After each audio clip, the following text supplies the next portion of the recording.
Sanggol na tinangay sa South Cotabato Provincial Hospital, natagpuan na. Ngayon, kapiling na ng mga magulang.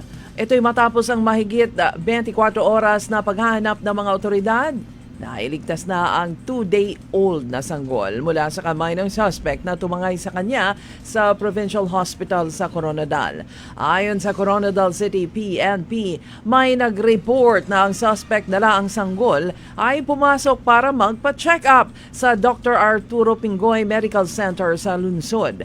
Agad itong tinungo ng PNP at nadiskubre ang suspect at ang sanggol.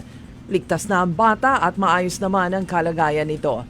Ang sanggol ay tinangay ng babae alas 10 ng umaga nitong linggo, November 23, mula sa Provincial Hospital.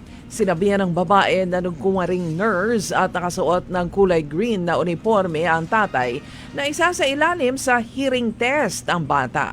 Isinilid ng suspect ang sanggol sa bag at inilabas ng ospital kaya't hindi ito napansin ng mga tauhan ng Provincial Security Unit o PSU.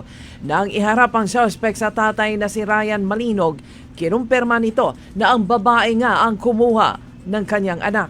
Hindi na pinangalanan ng suspect dahil umano'y nakakaranas ito ng postpartum depression.